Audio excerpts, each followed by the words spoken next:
Welcome to Beginning with Moses, Discovering Jesus in the Bible. I'm Pastor Gary Schulte.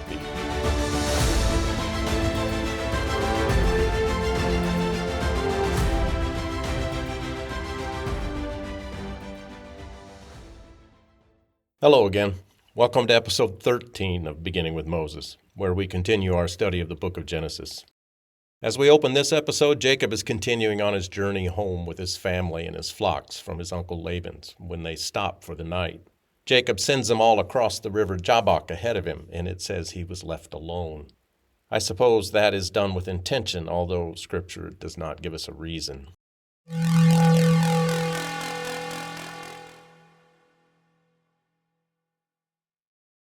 The next line states simply, "And a man wrestled with him until the breaking of day." During the encounter, the man touches the socket of his hip and injures it, giving Jacob a lifelong limp. The messenger from heaven then blesses him and renames him Israel because you have struggled with God and with men and have overcome. The man, in quotes, is probably pre-incarnate Christ because Jacob names that place Peniel, saying it's because he saw God face to face and yet was spared. The first time ever I saw your face. Peniel, the face of God, is a huge concept in the Bible. The word is used 24 times in the Old Testament. The first time is in Genesis 3, where it says, "The man Adam and his wife hide themselves from the face of Yahweh." This is an early indication that the face of God is a frightful and even deadly thing to behold by sinful man. We next see Peniel in Genesis 19, where we're told Abraham stood before the face of Yahweh. Knowing the normal peril, this is a further indication of the limitless grace of God calling Abraham out of the darkness of growing up in Ur. Our next encounter with Peniel isn't until Exodus 32, where we find Moses appeasing the face of God after the great sin of the people with the golden calf. Appeasing God's face will become the most common expression of Peniel in the Old Testament. 500 or 600 years later, we find King Jehoahaz appeasing the face of Yahweh in 2 Kings 13 after all the evil he has done during his reign, and Yahweh grants him favor. In Psalm 34, it says, "The face of Yahweh is against those who do evil." It makes sense that this is the exact opposite of what will later become known as the Aaronic benediction in Numbers chapter 6, which begins with, "May his face shine upon you." Jeremiah, the prophet of the exile, some 500 years before Christ, looks back favorably on King Hezekiah, who reigned some 700 years before Christ, saying, "Did not Hezekiah fear Yahweh and appease the face of Yahweh?" Yep, Yahweh's face is definitely a fearful and deadly thing to behold for sinful man. In the grace of Jesus, the New Testament attests sinful mankind can now gaze upon the face of Yahweh. Indeed, God has given us the light of the knowledge of the glory of God in the face of Jesus Christ. Telling his disciples about the appointed role of John the Baptist, Jesus quotes the Old Testament in saying, "I will send my messenger before your face." On the Mount of Transfiguration, Jesus' face shone like the sun before his disciples. Zechariah sings about John the Baptist being born, going before the face of the Lord. In Luke, the face of Yahweh is mentioned 3 times in as many verses as Jesus heads toward his appointed date with the cross. He fixed his face to go to Jerusalem. He sent messengers before his face because his face was going to Jerusalem. Jesus sends out the first 70 disciples as missionaries. Guess what? Before his face. Looking toward the glory of heaven, the Apostle Paul writes, "We all, with unveiled face, will behold the glory of Yahweh." Looking toward the punishment of hell, Paul writes in 2 Thessalonians, "Those going to eternal destruction will do so from the face of Yahweh." Finally, in 1 Corinthians 13, Paul writes that for now we see through a glass darkly, but in heaven we shall see God, guess what? Face to face, knowing him fully, and better yet, being known by him fully. Over and over again, God's amazing elective grace is both preceded and followed by the most egregious examples of the sins of his chosen ones. Peniel is no exception.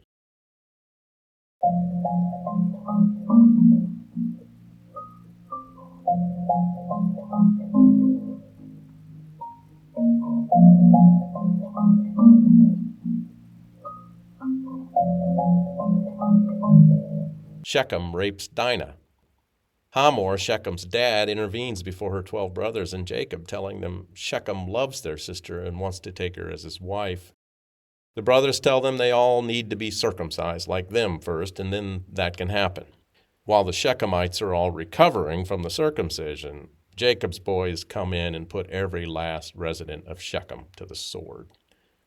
I call that the nuclear response. You punch my nose, I drop a bomb on your whole village. It's not good. Chapter 35 opens with God visiting Jacob a second time, blessing him and formalizing the giving of his new name. Nations and kings shall come from you. I will give you and your seed after you the land. Then, in just one small verse, we see sordid sin that paradoxically contributes to the fulfillment of the promise just given, is the dark backdrop, once again, to God's amazing grace. Reuben, the oldest, while his dad Israel is away on his trip, goes in and lies with his concubine Bilhah, Rachel's handmaid. Amazing, not grace, sin. Chapter 35 ends with a report of the deaths of his parents Isaac and Rebekah. Then chapter 36 is given to a list of Esau's descendants. God is graciously fulfilling the promise of this lesser covenant as well. Then colorful and irascible Jacob, now Israel, pretty much exits the stage for a while. In chapter 37, the spotlight now turns to someone else, one of his youngest sons, Joseph. Aside from Jesus himself, Joseph is perhaps my favorite historical figure in the Bible. His beautiful tale of God's amazing grace being acted out in his life is beautifully told across the final 14 chapters of Genesis. Joseph's account begins in chapter 37 with God visiting him in a dream as a young boy, much like he did with his father at Bethel. Yahweh repeats twice that his brothers, all older than he, will bow down to him. Joseph is a major type of Christ and really carries a clean slate comparatively to the others in terms of sin in his life. But sin he does commit. The young boy becomes prideful and boasts of his dream to his brothers. Added to this is the greater folly of his dad Jacob. He shows massive favoritism to Joseph, even giving him the gift of a multicolored and therefore very expensive coat. Not surprisingly, his brothers, who've already wiped out a whole village in their anger, don't respond well. They beat Joseph to an inch of his life, throw him in a well for a while, and then decide to sell him as a slave to caravan traders on their way to Egypt. They eventually change their mind at the behest of the elder brother Reuben, who doesn't want to kill Joseph, and they sell young Joseph to caravan traders on their way to Egypt. They, in turn, sell young Joseph to a high-ranking Egyptian official named Potiphar, who loves and respects the upright young man at first. Then Moses writes about yet another ugly interlude that is so out of the blue that it's the only incident in these 14 chapters that is not remotely related to Joseph. It makes you wonder why Moses puts it there. Again, it's about the sinful backdrop to another major movement in God's symphony of amazing grace. We'll finish with this sordid interlude here and continue with Joseph's wonderful account in episode 14.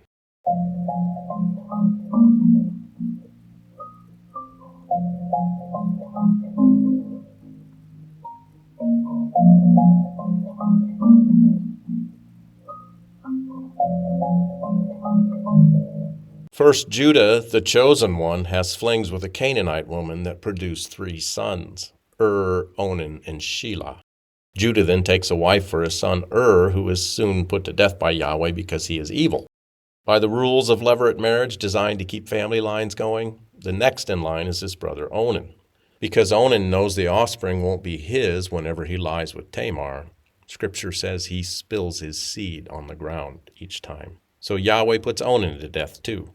Later, Judah's Canaanite wife dies. So, with both her would-be husbands now dead and her desperate to keep the line going, Tamar disguises herself as a temple prostitute and entices Judah himself to lie with her.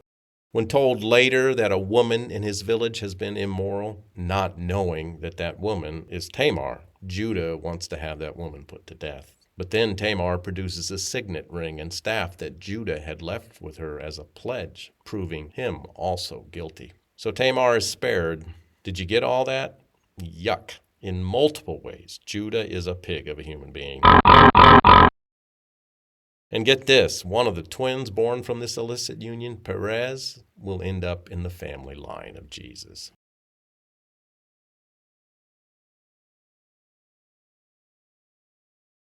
That's all for this episode. In episode 14, we will continue following the experience of Joseph in Egypt with the happenings in the Egyptian official Potiphar's house, his imprisonment, and his subsequent salvation.